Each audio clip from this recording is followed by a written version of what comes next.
If our next question is given arrangement and we have shown the tension in the string between the masses m2 and n3, this is mass m1, this is mass 2 and m3. We have to show the tension between these two masses is 2 times m1 into m3 into g upon m1 plus m2 plus 3. So let's say this is the tension P1 and this is also P1, and the tension between m2 and m3 is the tension T2.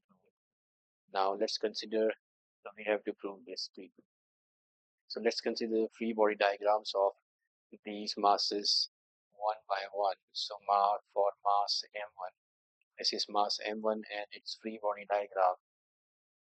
Its weight is acting vertically downwards, that is m1g, and this is the tension T1. Now acceleration of the system is in this direction because there are two weights hanging on the left hand side. So this is the acceleration of the system. Now, according to the free body diagram, the force on, say this is object A, B, and C. Here the force on object A is equal to its mass is vertically downwards. So acceleration is upwards. So tension P1 is greater.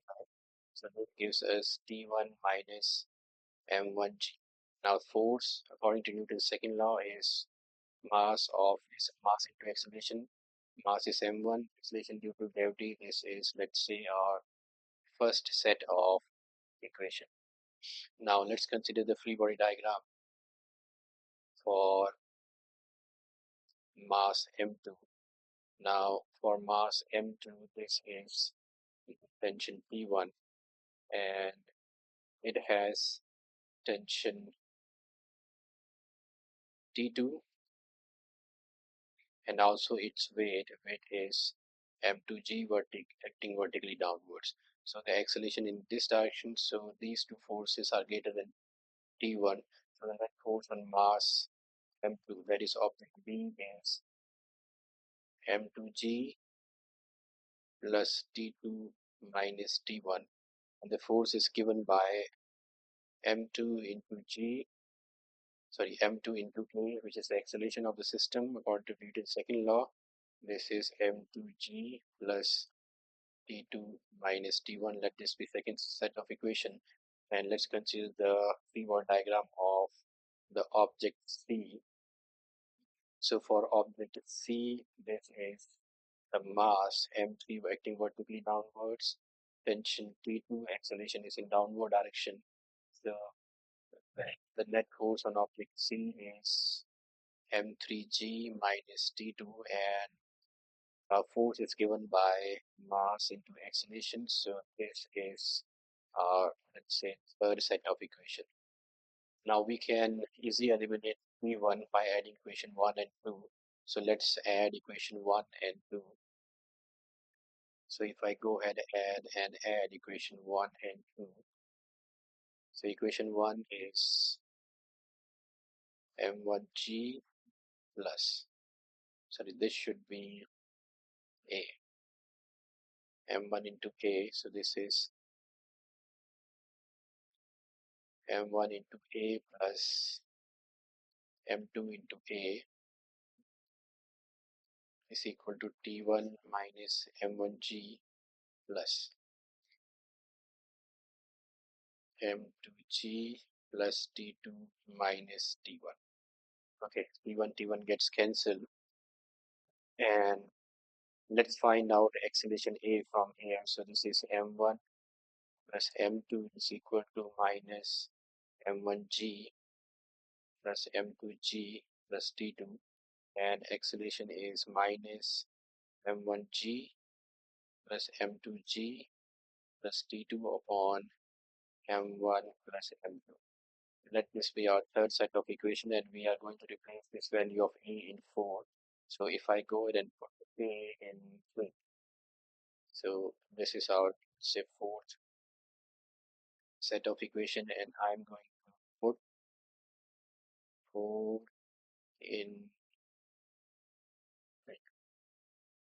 So if we put 4 in 3, we get, this is m3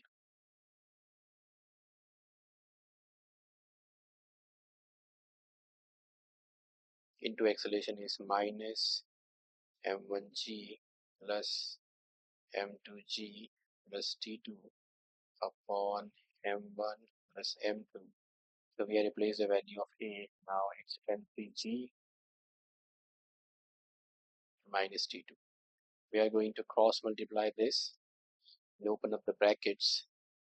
So this is now minus m1 into m3g and plus m2 m3b plus t2 m3. That is equal to m3g minus t2 into m1 plus m. Okay, this is now minus m1 m3g plus m2 m3g plus t2 m3, which is equal to, let's multiply this. So this is m1 into m3g plus m2 into m3g minus t2 m1 minus t2 m2. Okay, so m2 3g, this gets cancelled, and let's get all the t2 terms on the left hand side. So this is t2 m1 plus t2 m2 plus t2 m3 on the left hand side, and I'm going to shift to the right hand side. So we have already 1 m1, this is m1 m3g plus m1 m3g, which is 2 times, and let's take t2 common here. So t2 is m1 plus m2 plus m3, and it is 2 times m1 into m3 into g. And finally our the tension between the masses m2 and m3 is 2 m1 into m3 into g upon m1 plus m2 plus m3. Okay,